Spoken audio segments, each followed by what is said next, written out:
93% of all humans who have ever lived are dead. Most of them died of natural causes, a few of them died heroically while others tragically, but a very few select group of people died in an unusual manner. In this iceberg we will discuss the death of a Brazilian who died when a cow fell through his roof, a famous screenwriter who choked on a bottle cap, a nobleman who died due to not going to the toilet, and many other peculiar cases. Be warned that the deeper parts of this iceberg are very not safe for work and truly disturbing. Playwright and screenwriter Tennesse Williams died after choking on a plastic bottle cap.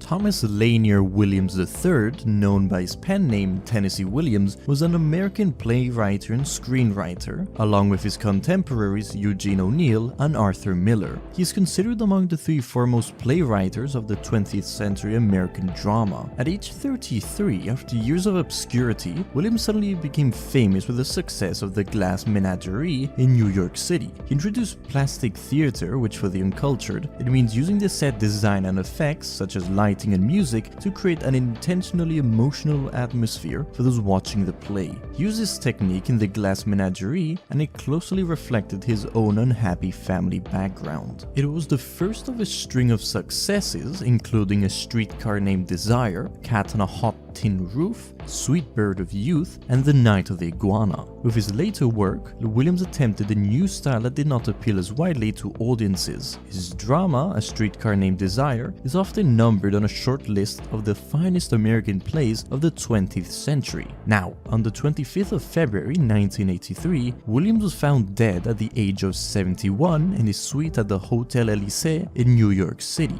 Chief Medical Examiner of New York City, Elliot M. Gross, reported that Williams had choked to death from inhaling the plastic cap of a bottle of the type used on nasal sprays or eye solutions. The report was later corrected on August 14, 1983 to state that Williams had been using the plastic cap found in his mouth to ingest barbiturates and had actually died from a toxic level of seconal, which is an addictive barbiturate derivative drug. In 1911, whiskey distiller Jack Daniel died from a toe infection that spread throughout his system. Jasper Newton Daniel, also known as Jack Daniel, the one and only, was an American distiller and businessman best known as the founder of Jack Daniel's Tennessee Whiskey Distillery. According to company histories, sometime in the 1850s when Daniel was a boy, he went to work for a preacher, a grocer, and a distiller named Dan Cole. The preacher, as the stories went, was a busy man, and when he saw promise in young Jack, he taught him how to run his whiskey still. However, on June 25, 2016, the New York Times reported the company's view that Daniel did not learn distilling from Cal, but from a man named Nearest Green, misspelled as Nearest in the 1880 census, one of Cal's slaves. In 1907, due to failing health, Daniel gave the distillery over to Modlow and another one of his nephews. Modlow soon bought out the other nephew and went on to operate the business off and on for about 40 years, interrupted by the prohibition at the state level in 3 states starting in Tennessee in 1910 and then at federal level from 1920 till 1933, and at state level again until 1938, and then again between 1942 and 1946 when the US government banned the manufacture of whiskey due to World War II. Daniel died from blood poisoning in Lynchburg on October 9, 1911. An oft-told tale is that the infection began in one of his toes, which Daniel injured one morning at work by kicking his safe in anger when he could not get it to open. He was said to always have been in trouble remembering the combination. However, Daniel's modern biographer has asserted that the story is not true, offering evidence that Daniel raged on the safe a few years before dying of unrelated gangrene.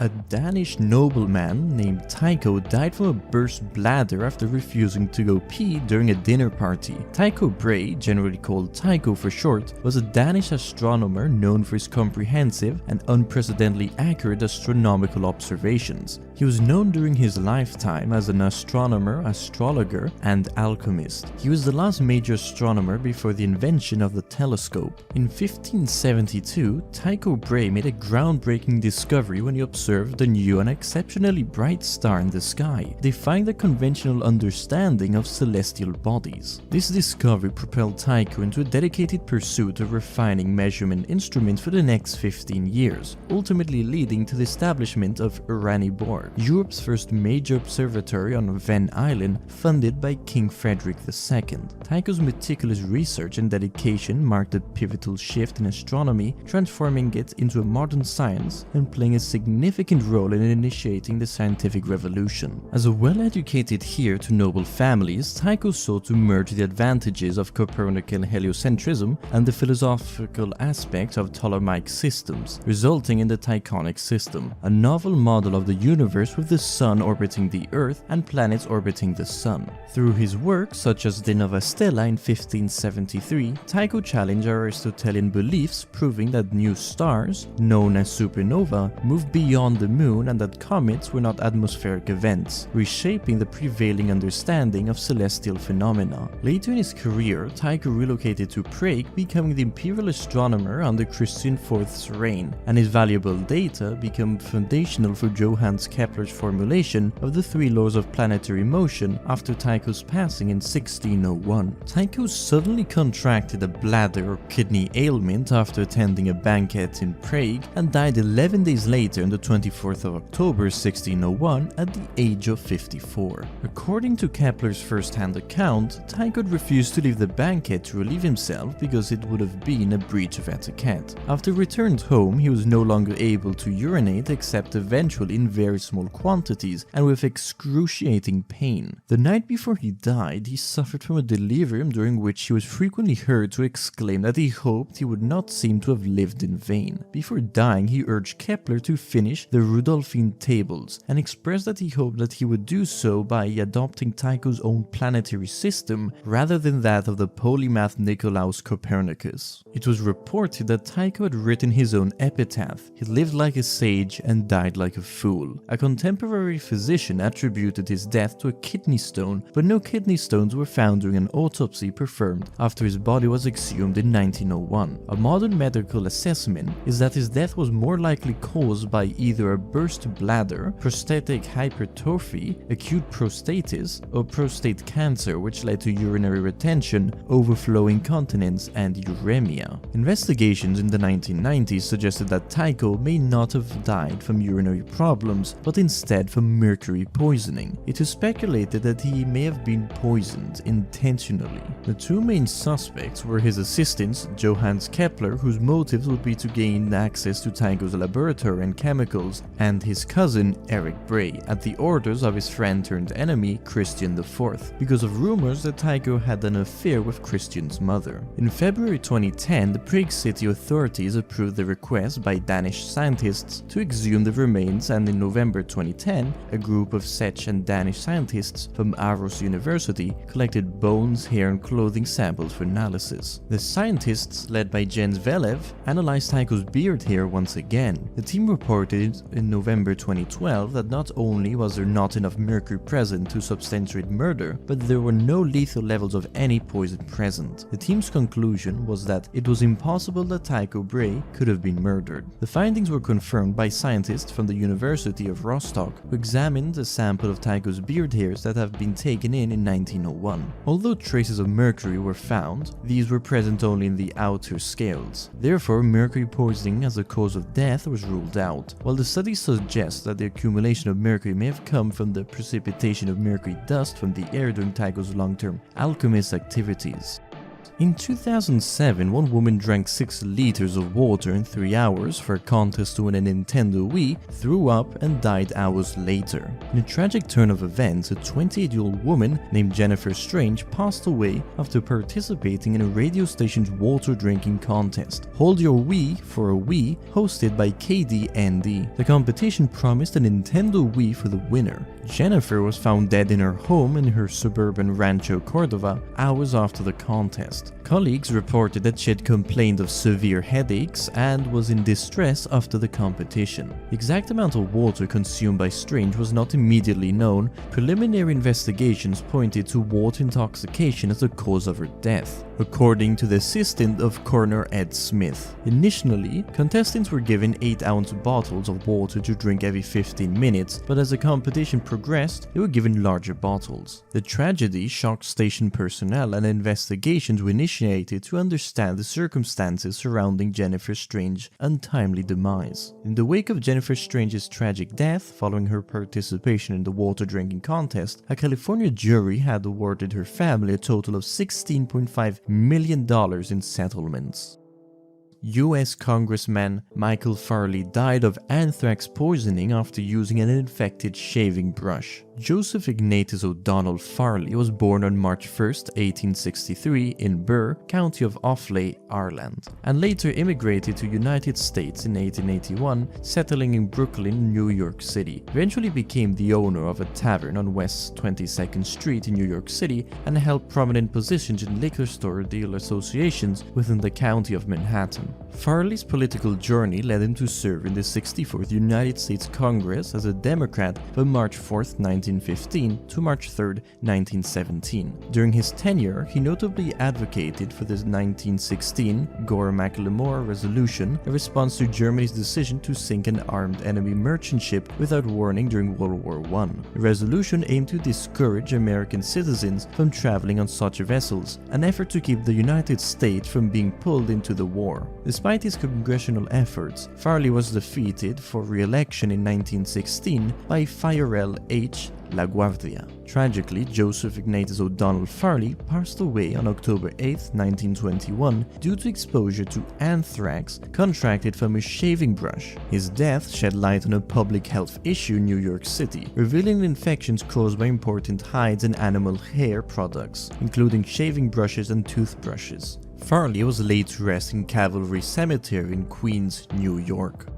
Jim Heselden, owner of Segway Company, died from riding one off a cliff after moving out of the way of a dog walker. James William Jimmy Heselden was an English entrepreneur who initially worked as a coal miner before becoming wealthy through the manufacturing of the Hesco-Bastion barrier system. Born in Leeds, Heselden attended school until the age of 15 and subsequently worked as a laborer and in collieries. He lost his job after the 1980s miners' strike and invested in redundancy money into setting up a sandblasting business. Heselden then developed the Hesco-Bastion, a collapsible wire mesh and fabric container used for flood management and erosion control, founding Hesco-Bastion Limited in 1989 to manufacture these containers. The Hesco-Bastions gained popularity for their effectiveness in constructing blast walls, barriers, and revetments, especially in conflict zones and for flood defenses. In 2009, Heselden acquired Segway Inc., a company known for its self-balancing personal transportation devices. However, tragically, he passed away in 2010 while riding a Segway and reversing the vehicle to avoid a dog walker and accidentally falling off a cliff near Thorpe Arch. In 2013, a man in Brazil was killed when a cow fell through his roof onto him while he was sleeping. In a peculiar and tragic incident in southeast Brazil, a 1-ton cow fell through the roof of a house in Caratinga, causing the death of João Maria de Souza, a 45-year-old man who was lying in bed at the time. The cow had been grazing on a hill behind the small house and accidentally stepped onto the asbestos roof, causing it to collapse under its weight. João de Maria Souza suffered fatal injuries including internal bleeding and passed away a day after the incident. Remarkably, his wife narrowly escaped harm as the cow fell close to her. This bizarre occurrence marked the third incident of a cow falling through a roof in the region within 3 years. The first incident had no casualties as no one was inside the house during the cow's fall. In the second incident, a baby and a small child were miraculously unharmed despite being in close proximity to where the cow had landed. Caratinga, situated in the hilly area of Minas Gerais, is known for cattle raising and dairy production, underscoring the unfortunate accident's unexpected and unusual nature in a region familiar with livestock. Dancer Isadora Duncan was strangled by a long scarf she was wearing when it got caught in the hubcap of a car getting dragged onto the road. Isadora Duncan, a pioneering dancer born in 1877 in San Francisco, revolutionized the dance world, particularly modern dance. She broke away from traditional ballet techniques, placing emphasis on freedom, natural movement, and emotional expression. Duncan's innovative approach sought to create a dance form that resonated with the rhythms of nature and human emotions, earning her recognition as a pioneer of modern dance. Duncan's early life was marked by hardship, facing poverty and personal tragedies, including the loss of her 3 children in a tragic accident. Despite these challenges, she pursued her passion for dance, introducing her unique style and philosophy in Chicago. Rejecting the rigidity of classic ballet, Duncan infused elements of Greek art, mythology, and nature into her performances, highlighting the beauty and grace of the human form. Her influence extended globally as she established dance schools and advocated for dance as means of liberation, leaving an indelible mark on the development of modern dance and inspiring future generations of dancers and choreographers. Unfortunately, on September 14, 1927 in Nice, France, Duncan was a passenger in an Amilcar CGSS automobile owned by Benoit Falchetto, a French-Italian mechanic. She wore a long flowing hand-painted silk scarf created by the Russian-born artist Roman Chatov, a gift from her friend Mary Desti, the mother of American filmmaker Preston Sturges. Desti, who saw Duncan off, had asked her to wear a cape in the open-air vehicle because of the cold weather, but she would agree to only wear the scarf. Her silk scarf, dropped around her neck, became entangled in the wheel well around the open spoked wheels and rear axle, pulling her from the open car and breaking her neck. Desti said she called out to warn Duncan about the scarf almost immediately after the car left. Desti took Duncan to the hospital, which was pronounced dead on arrival. Paul Thomas, owner of a wool mill, fell into a machine that wound the wool, dying of suffocation after getting wrapped in 800 yards of yarn. The co-owner of a wool mill suffocated on August 12, 1987 when he fell into a machine and was wrapped in about 800 yards of yarn. The co-owner, Paul Thomas, 47 years old, was operating a pinwheel dresser machine, which winds woolen yarn from a large spool onto a smaller one when he fell into the small spool. Mr. Thomas, a resident of the Fabian section of Thompson, was wrapped in 100 yards of yarn before the accident was discovered by employees. Mr. Thomas was pronounced dead at the scene. The accident occurred at the George and Thomas Sons Textile Company in the North Grosvenor Dale section of Thompson.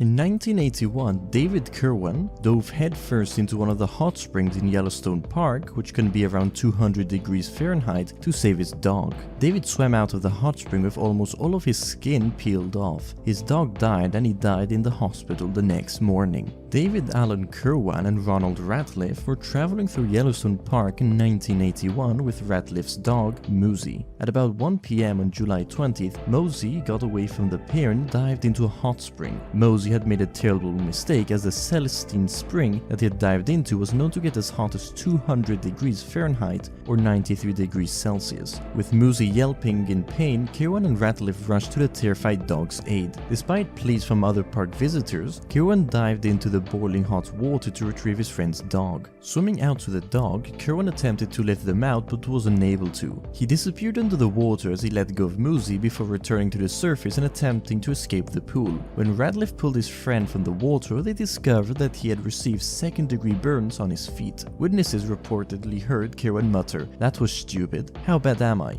That was a stupid thing I did." Kerwan had been blinded by the experience, and that wasn't the worst of it. When somebody tried to remove his shoes, his skin came off with it. He had received third-degree burns across the entirety of his body, including his head. Kerwan would die the following morning at Salt Lake City Hospital. Unfortunately, Mosey also didn't survive. The hot springs in Yellowstone are extremely dangerous, as some of them can get as hot as 205 degrees Fahrenheit or 96 degrees Celsius. Since 1870, 22 scalding deaths have been reported in the park's hot springs. Kerwan's death is a notable one in that he voluntarily got into the water. Most other deaths were the result of an accidental fall. Another man managed to avoid a similar fate to Kerwan in 2001 when he went in after his dog. The 39-year-old man was lucky to survive despite his second-degree burns. In 2014, another man avoided death when he dived in after his dog in Black Rock Desert in Nevada. One particularly gruesome fatality occurred in 2016 when a man from Portland, Oregon, fell into a hot spring in Yellowstone.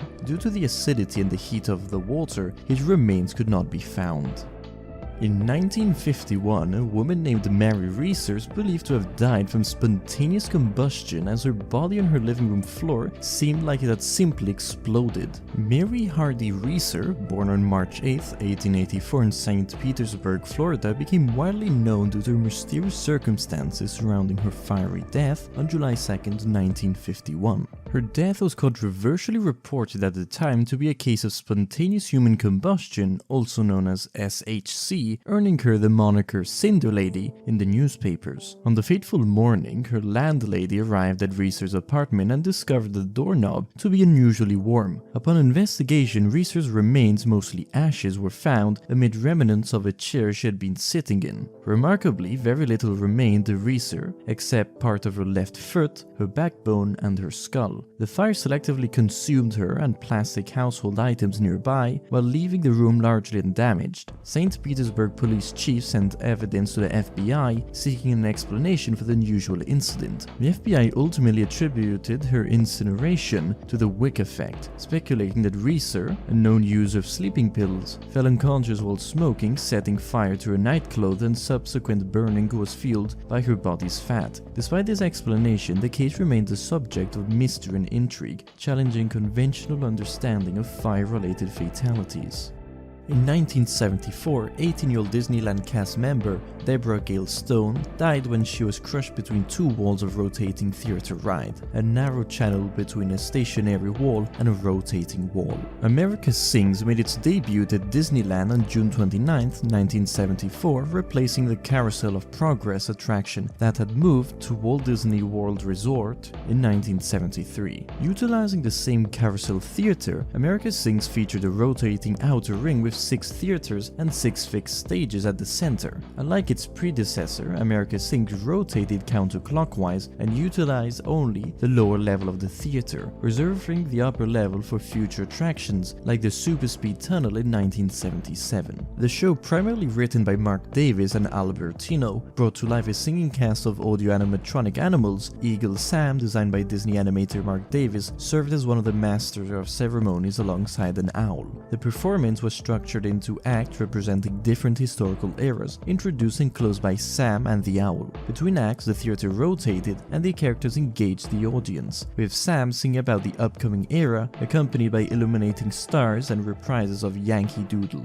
Additionally, the comical character the Weasel appeared multiple times during each act, adding a playful element to the show. On July 8, 1974, 9 days after the attraction opened, an 18-year-old hostess named Deborah Gail Stone was accidentally crushed to death by iron mechanisms between two walls of the building around 10:37 p.m. A narrow channel with iron mechanisms that provided the show's movement between an inside stage, stationary wall and the rotating wall was open, and Stone either fell, stepped backwards, got down there, or tried to jump from one stage to other as the rotating wall began to move. It moved every 2 to 4 minutes, which was how long each act was. Her death was pronounced at 11 p.m. and the carousel was being reset for a new cycle. One of the audience members heard Stone's screams and notified park staff. Others thought it was part of the show. By the time the audience member and the staff got to her, Stone had already died from her injuries. Stone's parents sued Disneyland for the death of their daughter, which resulted in a small settlement. Following Stone's death, the attraction was closed down, remaining closed while Disney installed warning lights and had the area where the incident occurred cleaned. Later, the walls in the theater were remodeled so they would break away in case a similar accident happened. The attraction reopened on July 11, 3 days after the incident. In 2009, a man named John Jones became stuck in the Nutty Putty Cave. A large team of rescue workers came to his assistance. Still, they were unable to retrieve Jones using a rope and pulley system. Jones ultimately died of cardiac arrest after being stuck for a total of 28 hours. The Nutty Putty Cave, situated in the Utah County, near Utah Lake, was a hydrothermal cave known for its narrow passageways that attracted both amateur and professional cavers. Its unique features include a clay-like texture leading to its name. The cave was privately owned by the Utah School and Institutional Trust Lands Administration and managed by the Utah Timpanogos Grotto. The discovery of Nutty Putty Cave dates back to 1960 when Dale Green and his friends first explored its depths. The years leading up to the closure in 2009, the cave had seen multiple rescues of cavers and groups such as Boy Scouts who encountered challenges in its tight and twisting passageways. The growing popularity of the cave led to an influx of visitors, reaching an estimated 5,000 per year. Concerns arose due to insufficient safety precautions, especially with visitors exploring the cave late at night. Excessive wear and smoothing of the cave's interior also raised safety alarms, particularly regarding the big slide, a prominent slope featured within the cave. Efforts were initiated in 2006 to manage and limit visitors' access, including the installation of a gate to temporarily close the cave. A more robust management approach was established in early 2009, implementing an application process to ensure safety measures were met. Nutty Putty Cave was reopened to the public on March 18, 2009, marking a new phase in its management and visitation. However, tragically, the cave would later face a fatal accident in the same year, leading to its permanent closure. On November 24, 2009, a man named John Edward Jones became stuck and subsequently died in the cave after being trapped inside for 27 to 28 hours. As the exact location of the cave was never mapped while exploring the area with his brother Josh, Jones mistook an uncharted section of the cave as a similarly tight birth canal passageway and became stuck upside down in an area measuring 10 by 18 inches, around 400 feet or 120 meters from the cave's entrance. Jones was held in place like a hook, unable to move without causing serious harm due to the bend in his body he was placed in. A large team of rescue workers came to his assistance. Still, they were unable to retrieve Jones using a sophisticated rope and pulley system after the pulley failed mid-extraction. Jones ultimately suffered cardiac arrest due to the strain placed upon his body over several hours by his inverted, compressed position. Rescuers concluded that it would be too dangerous to attempt to retrieve his body. The landowner and Jones' family came to an agreement that the cave would be permanently closed with the body sealed inside as a memorial to Jones. Explosives were used to collapse the ceiling close to Jones' body, and the entrance hole was filled with concrete to prevent further access. The School and Institutional Trust Lands Administration, who owned the property, decided to seal off the entrance, leaving Jones' body inside.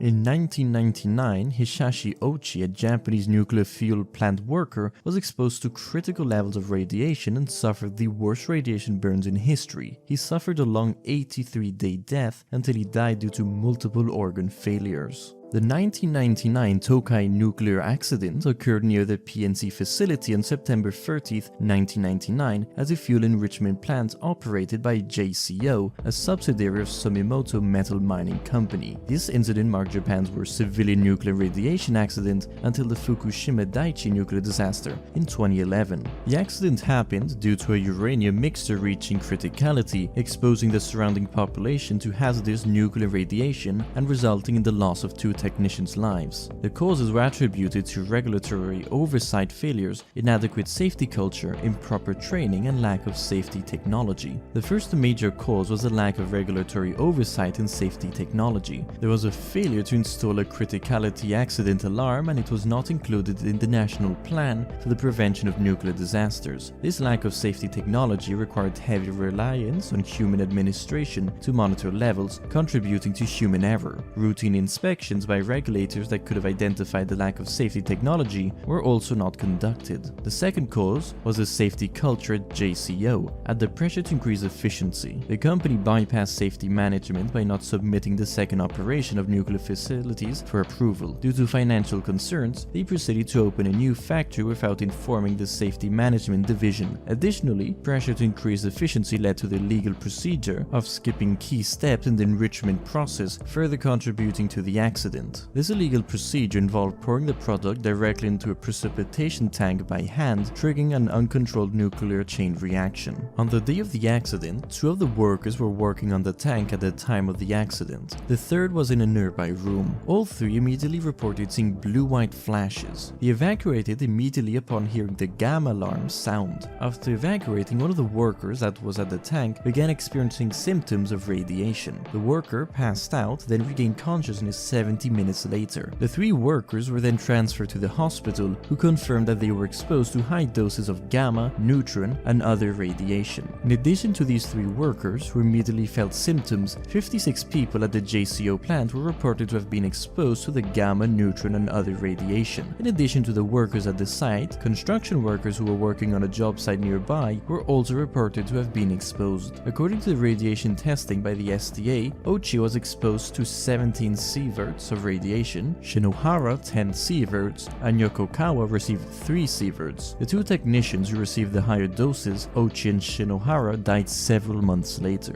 Hisashi Ochi, 35, was transported and treated at the University of Tokyo Hospital for 83 days. Ochi suffered serious radiation burns to most of his body, experienced severe damage to his internal organs, and had near 0 white blood cell count. Without a functioning immune system, Ochi was vulnerable to hospital-borne pathogens and was placed in a special radiation ward to limit the risk of contracting an infection. Doctors attempted to restore some functionality to Ochi's immune system by administering peripheral blood stem cell transplantation, which at the time was a new form of treatment. After receiving the transplant from his sister, Ochi initially experienced increased white blood cell count temporarily, but succumbed to his other injuries shortly thereafter. The leukocytes being produced by the transplanted tissue were found to have been mutated by the residual radiation present in his body, triggering autoimmune responses that exacerbated a rapidly deteriorating condition, and white blood cell count began to decrease again. Numerous other interventions were conducted in an attempt to arrest further decline of Ochi's severely damaged body, including repeated use of cultured skin grafts and pharmacological interventions with painkillers, broad-spectrum antibiotics, and granulocytes, colony-stimulating factors, without any measurable success. At the wishes of his family, doctors repeatedly revived Uichi when his heart stopped, even as it became clear the damage his body had sustained through radiation exposure was untreatable. After one such cardiac arrest rendered Uichi completely unresponsive, the family deliberated that if his heart stopped again, they would not force the situation again.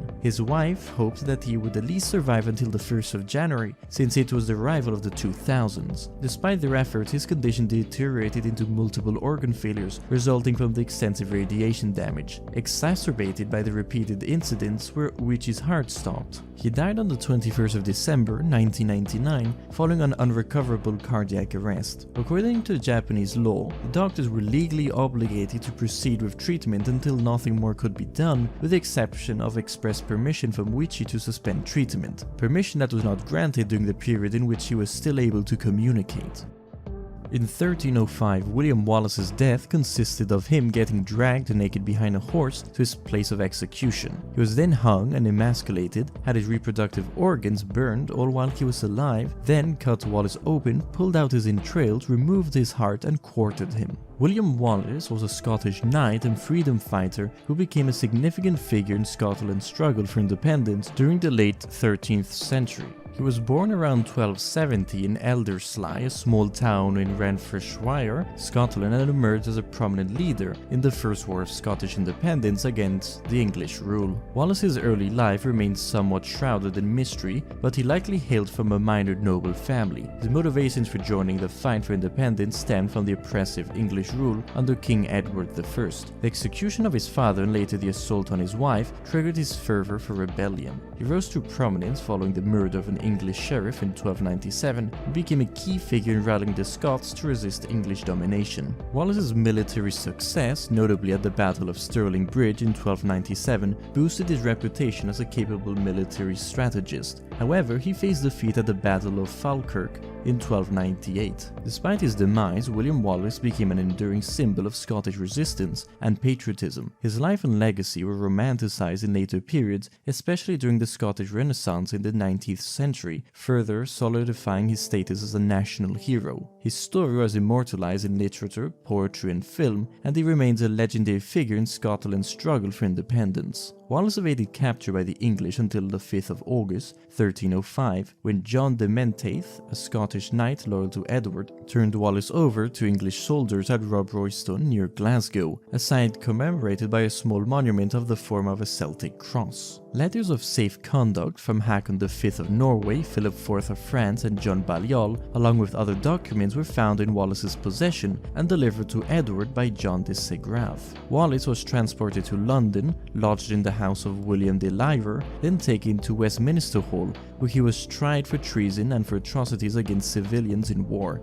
sparing neither age nor sex, monk nor nun. He was crowned with a garland of oak to suggest he was the king of outlaws. He responded to the treason charge, "I could not be a traitor to Edward, for I was never his subject." Following the trial on the 23rd of August 1305, Wallace was taken from the Hall to the Tower of London, then stripped naked and dragged through the city at the heels of a horse to the Elms at Smithfield. He was then hanged, drawn and quartered, strangled by hanging, but released while he was still alive, emasculated, eviscerated with his bowels burned before him, beheaded, then cut into 4 parts. Wallace's head was dipped in tar and placed on a spike atop London Bridge. His preserved head was later joined by the heads of his brother John and his compatriots Simon Fraser and John of Strathbogie. Wallace's limbs were displayed separately in Newcastle, Berwick, Stirling and Perth. A plaque unveiled on the 8th of April 1956 stands in wall of St. Bartholomew's Hospital near the site of Wallace's execution at Smithfield. It includes in Latin the words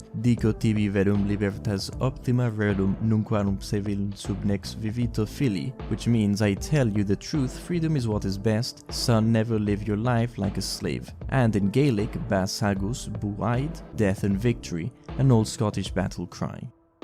In 1988, Japanese woman Junko Futra was abducted by gang members and then held captive for 44 days and being raped and tortured in the most inhumane ways you could imagine. The men murdered her and left her in a concrete drum. Junko Futra, born in Misato, Saitama Prefecture, Japan, was a popular girl with high grades and dreams of becoming an idol singer. She was abducted on November 25, 1988. The perpetrators were 4 teenage boys, Hiroshi Miyano, Joe Ogura, Shinji Minato, and Yasushi Watanabe. Miyano had a history of problematic behavior since elementary school, including shoplifting and damaging school property. He dropped out of a private high school in Tokyo in 1986 and continued to commit several crimes that escalated over time. Miyano had been living with his girlfriend, the older sister of Yasushi Watanabe, who was working as a tile worker to save up money for marriage. Miyano had become involved with a gangster and frequently committed sex crimes, which made his girlfriend lose interest in him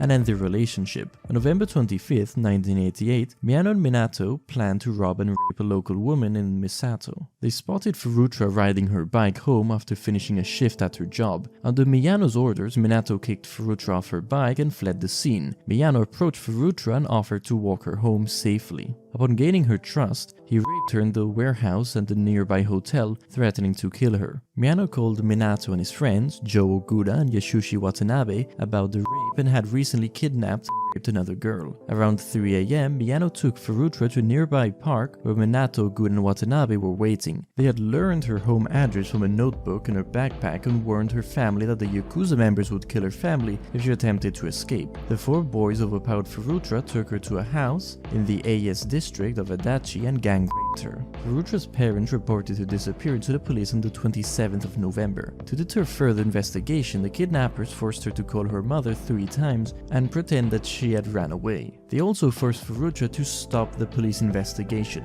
On the 28th of November, Miyano invited 2 other boys, Tetsu Nakamura and Koichi Ihara, to the Minato house. They drank cough medicine pretending it was drugs and acted high. Futra tried to run away, screaming in fear. Miyano grabbed her legs and put a pillow over her face. The parents were wakened and went to check on the scream, which Minato told them was nothing. The group held Futra captive for 40 days, repeatedly beating, raping, torturing her. He also invited other men and teenage boys home and encouraged them to take turns on her. According to their statements, the 4 of them shaved her public hair, forced her to dance naked and masturbate in front of them, and left her on the balcony with little clothing at night. Inserted objects into her vagina and anus, force-fed her with alcohol, milk and water, and forced her to smoke multiple cigarettes at once. In one incident, Miyano repeatedly burned Futra's legs and arms with lighter fluid. By the end of December, Futra was severely malnourished and confined to the floor of Minato's room. Futra's appearance drastically changed for the brutality of the attacks, with a swollen face and crippled body. This led the boys to kidnap and gang rape